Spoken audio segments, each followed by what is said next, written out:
नमस्कार दोस्तों, मैं सतबीर सिंह अपने यूट्यूब के भारत लिंक ग्लोबल चैनल पर आपका स्वागत करता हूं। दोस्तों, मैंने आज जो सवेरे वीडियो बनाई थी ना, तो उसमें मैंने कहा था कि राव इंद्रजीत जी ने जो आदमी भेजे हैं, या कल्पना कर लीजिए कि वो खुद भी आए हैं, तो उन्होंने एक अनपार्लियामेंट्री लैंग्वेज का इस्तेमाल किया था। तो वो मुझे लगा कि वो सामाजिकता के हिसाब से गलत है। खैर, अच्छा, दूसरा फिर ये कि मैंने ये कहा था कि राव इंद्रजीत जी के लिए आने वाला टाइम है वो क्रूशियल चल रहा है, तो उनको चाहिए कि वो इस तरह के वाद विवाद को सुलझाएं जल्दी से जल्दी और मामले को ज़्यादा लंबा ना खींचे। तो क्योंकि पहले ही वो, एक तो जब वो कांग्रेस में थे तो भूपेंद्र हुड्डा जी ने उनको साइडलाइन करने की कोशिश की थी, और अब जब वो बीजेपी में है तो बीजेपी में मनोहर लाल खट्टर जी है, वो उनको साइडलाइन करने की कोशिश कर रहे हैं। तो ऐसे में उनके लिए ज़्यादा बेटर यही है कि वो अपने पूरे एरिया में जिसमें उनका एक क्षेत्र राज है उसको अपने साथ बनाए रखें, चाहे वो उनकी कॉन्स्टिट्यूंसी में आता है या दूसरे की कॉन्स्टिट्यूंसी में आता है, लेकिन पूरे अहिरवाल में उनकी पकड़ है। तो जब तक पूरे अहिरवाल की जनता उनके साथ है तब तक तो उनका बचाव हो सकता है। नहीं तो मुझे लगता है कि आने वाले टाइम में उनके लिए जो मनोहर लाल जी हैं वो थोड़े से नुकसानदायक रहेंगे और उनका जो कद है वो कम कर दिया जाएगा। तो मेरी इस बात को सुन के दोस्तों काफ़ी कमेंट आए मेरे आज के वीडियो के ऊपर, और कमेंट ऐसे मेरे सब्सक्राइबर के आए जो रेगुलर मेरे वीडियो को देखते हैं और प्रतिक्रिया देते हैं। तो मेरा फर्ज ये बनता है कि मैं आज के मुद्दे की चर्चा करूं, उससे पहले मैं अपने वे जो हुए सब्सक्राइबर हैं उनकी बात का जवाब दूं। तो उन्होंने कहा कई कमेंट करके कि राव इंद्रजीत जी का इतना बड़ा कद है कि कोई मनोहर लाल या कोई भूपेंद्र हुड्डा कुछ भी नहीं बिगाड़ सकते राव इंद्रजीत जी का। तो दोस्तों, ऐसी बात मैं भी मानता हूँ कि राव इंद्रजीत जी हैं वो बड़े नेता हैं, खासकर दक्षिण हरियाणा के बड़े नेता हैं। और आदमी जब इस पद पर पहुंचता है, यानी इतना पॉपुलर होता है, तो वो तभी होता है जब वो लोगों के काम करता है, लोगों के सुख दुख में शामिल होता है, तभी लोग उनको इतना प्यार करते हैं। और मैं इस चीज से सहमत हूँ, पूरी तरह से सहमत हूँ कि राव इंद्रजीत जी एक अच्छे आदमी है, भले व्यक्ति हैं, लोगों के सुख दुख में शामिल होते हैं। और नो डाउट उनके साथ पूरा हिरवाल का क्षेत्र है और वो लोग उनके साथ जुड़े हुए हैं, तो वो ताकतवर भी हैं। लेकिन दोस्तों, ये तो उन लोगों ने कहा ना जो उनके समर्थक हैं, यानी जो उनसे ज़्यादा प्यार करते हैं, जबकि मैंने कहा है बार-बार कि मैं न्यूट्रल आदमी हूँ और मैं किसी भी आदमी का न तो मैं पक्ष लेता हूँ, न विपक्ष लेता हूँ, न उसका विरोध करता हूँ।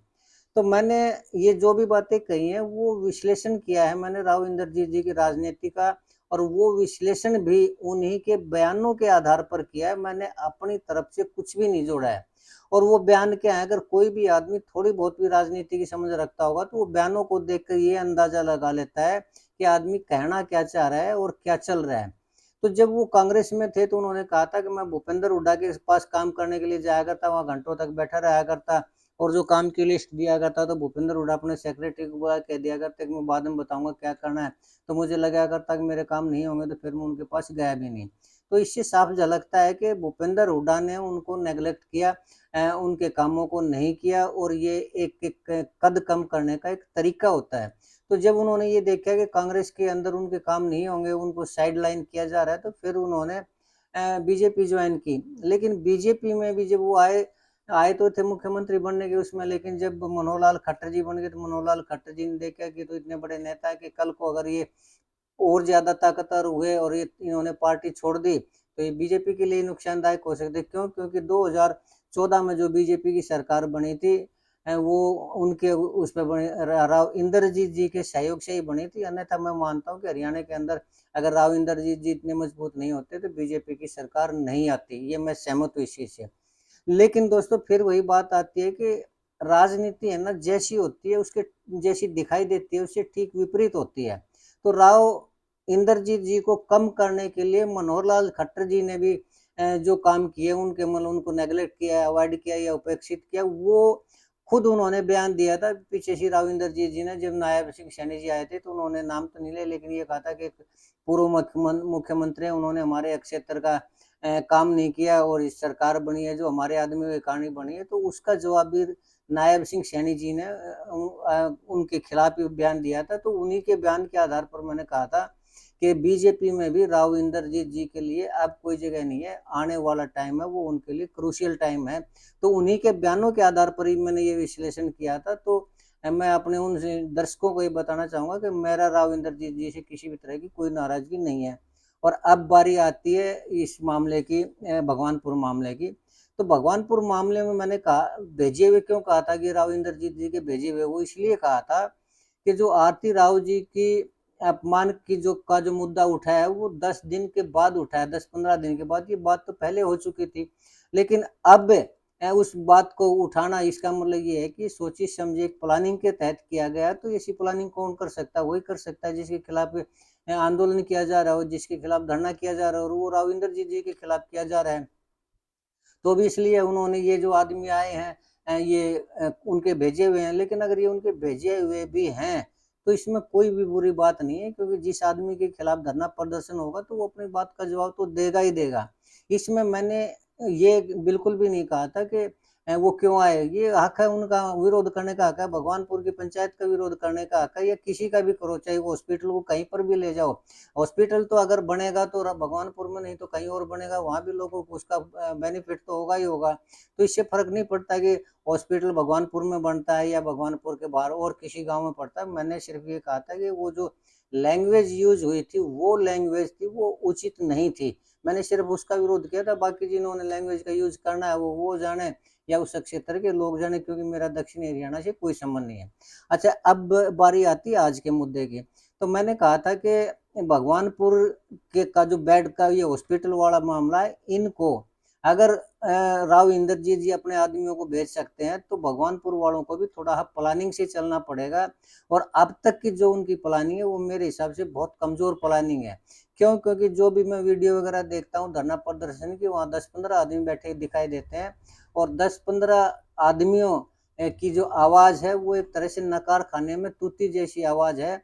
अगर उनको अपना ये हॉस्पिटल बनवाना, तो कम से कम मेरे हिसाब से 400-500 आदमियों को तो धरने के ऊपर रेगुलर बैठाना ही बैठाना होगा। और 400-500 आदमी मेरे हिसाब से तो सिर्फ एक गांव के हों, तब तो हो सकते हैं, वरना बाहर के मुझे नहीं लगता कि इतना ज्यादा समर्थन भगवानपुर की पंचायत है वो जुटा लेगी।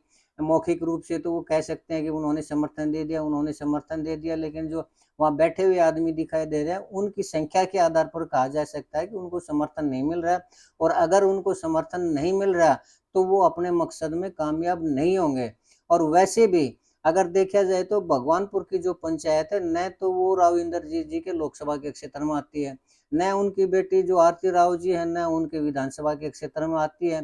तो अगर यहाँ पर लोग नाराज भी होंगे, भगवानपुर के लोग नाराज भी होंगे, वोट नहीं भी देंगे, तो राव इंद्रजीत जी पर इसका असर नहीं पड़ेगा कुछ भी। न आरती राव जी के ऊपर पड़ेगा, न इंद्रजीत जी के ऊपर पड़ेगा। तो फिर क्या करें कि हॉस्पिटल ये रहे।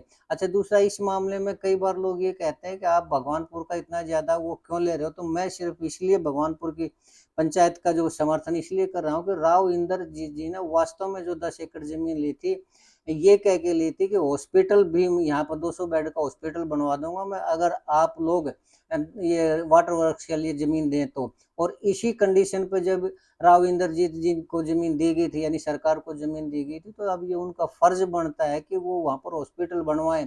अगर नहीं बनवाते तो ये एक तरह से बेईमाना है। और इंसाफ का जो तराजू है वो भगवानपुर पंचायत की तरफ झुकने लग रहा है। तो जो सामाजिक बात जिसको कहें या सही बात जिसको कहें, तो भगवानपुर की तरफ जाता है। अब ये उनका हक पड़ता है, और उनका हक पड़ता है, और उनके साथ अन्याय किया गया है, बेईमाना किया गया है। तो मैं इसलिए भगवानपुर की पंचायत का जो पक्ष है सिर्फ इसलिए लेता हूँ।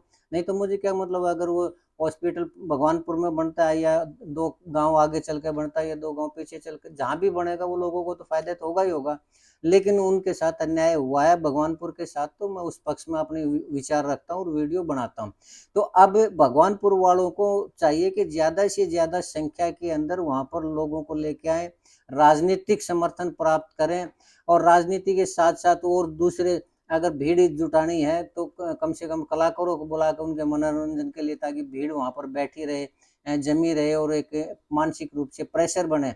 जब तक भगवानपुर की पंचायत वहां पर 500-700 आदमियों की मौजूदगी 24 घंटे नहीं रखेगी, और रोजाना मीडिया में अगर वो उसका प्रेस नोट जारी नहीं करेगी, तब तक मैं नहीं समझता कि राव इंद्रजीत जी के कानों पे कोई जू रेंगेगी या इसका कोई प्रभाव पड़ेगा। तो उसके लिए तो जितना बड़ा कद राव इंद्रजीत जी का है, उतने ही बड़े कद के अनुसार लोगों का समर्थन लेना पड़ेगा भगवानपुर की पंचायत को। और अब तक के रिकॉर्ड के आधार पर या वीडियो के आधार पर या और जो भी सोशल मीडिया में उसमें दिखाई देता है, उसमें 10 आदमियों की उपस्थिति में मैं तो समझता हूँ कि एक डीसी के प्रभाव नहीं पड़ेगा, एक थाने के एसएचओ के ऊपर प्रभाव नहीं पड़ता और वो राव इंद्रजीत जी से टक्कर लेना चाह रहे हैं या उनको झुकाना चाह रहे हैं, तो ये असंभव बात है। लेकिन इसमें एक चीज का ध्यान रखना पड़ेगा भगवानपुर की पंचायत को, वो मर्यादा को भंग ना होने दे किसी भी रूप में, और मुद्दे क्रिएट किए जाएंगे। अब जैसे ये 10 दिन बाद का जो आरती राव जी के अपमान का मुद्दा उठा, ये जानबूझ के क्रिएट किया जा रहा है। तो सबसे पहले तो भगवानपुर की पंचायत को चाहिए कि जिस व्यक्ति ने भी टिप्पणी की थी, उस आदमी से सॉरी जरूर बुलवाएं, क्योंकि मुद्दों को खत्म करना, अपवादों को खत्म करना, विवादों को खत्म करना भगवानपुर की पंचायत का पहला काम होना चाहिए। अगर इस तरह के विवाद क्रिएट होते गए तो उसमें उनका वो हावी पड़ जाएंगे भगवानपुर के ऊपर। तो सबसे पहले तो जिस आदमी ने टिप्पणी की थी उससे माफी मंगवाए, और अगर वो माफी नहीं मांगते तो भगवानपुर की पंचायत को आगे आगे कहना चाहिए कि हमारा उससे कोई भी संबंध नहीं है, ताकि वो जो आदमी अनपार्लियामेंट्री लैंग्वेज का इस्तेमाल कर रहे थे वो थोड़े काम डाउन हो सके, और समाज को बीच में लेके आए, उनको ये समझाओ कि भाईचारा हमेशा ही जिंदा रहता है, नेता परमानेंट नहीं होते। कितने इलेक्शनों में हम देखते हैं कि किसी नेता के समर्थक हैं वो व्यक्तिगत दुश्मनी कर लेते हैं। जवाब झगड़ा होता है नेताजी के समर्थन के ऊपर, उनकी वोटों के ऊपर, और दुश्मनी हो जाती है व्यक्तिगत, और उसी झगड़े में आदमियों की मौत भी हो जाती है। तो खानदानी दुश्मनी हो जाती है उन परिवारों के आपस में, और नेताजी साफ बचे रहते हैं। नेताजी की राजनीति के ऊपर कोई असर नहीं पड़ता। क्यों? क्योंकि उनके आज 2-4 समर्थक मर भी जाते हैं, परिवार बर्बाद भी हो जाते हैं, तो नेताजी को इस चीज से मतलब नहीं होता। तो ये समाज को समझना चाहिए, ये लोगों को समझना चाहिए कि किसी नेता के बहकावे में आकर या उनके हद से ज्यादा पक्ष लेने के उसमें अपने आपसी भाईचारे को खत्म ना करें, इस तरह की लैंग्वेज का इस्तेमाल ना करें, आपस में भाईचारा बनाए रखेंगे, एक दूसरे का साथ देंगे, एक दूसरे का समर्थन करेंगे, तो नेता को भी झुकना पड़ेगा। और वहाँ के जो लोग हैं, जो एरिया के लोग हैं, उनसे मैं एक सवाल तो पूछना जरूर चाहूंगा कि जब भगवानपुर की पंचायत ने जमीन इसी बेस पे दी थी कि वहां पर 200 बेड का हॉस्पिटल बनेगा, राव इंद्रजीत ने ली भी इसी कंडीशन के ऊपर थी, तो लोगों में नैतिकता कहाँ चली गई? वो क्यों नहीं समर्थन करते भगवानपुर की पंचायत का? अगर उन्होंने इस तरह की कोई वो नहीं की होती, प्रोमिस नहीं किया होता, तो हॉस्पिटल कहीं बन जाता।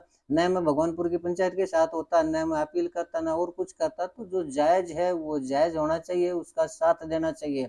यही एक सही समाज की पहचान होती है। तो आज के लिए मैं इतना ही कहूँगा दोस्तों। मुझे उम्मीद है कि आपको मेरा ये विश्लेषण पसंद आया होगा, और अगर आपको लगा कि मैं ठीक कर रहा हूँ तो आप मेरे इस वीडियो को लाइक करें, शेयर करें और कमेंट करें दोस्तों। और आपने मेरा ये वीडियो देखा, इसके लिए बहुत बहुत धन्यवाद आपका। चलते चलते एक निवेदन करना चाहूँगा कि आप मेरे इस चैनल को सब्सक्राइब जरूर करें, ताकि इसी तरह की वीडियो मैं आप तक लाता रहूँ। इसके साथ एक बार फिर से आपका धन्यवाद। नमस्कार, जय हिंद, जय भारत।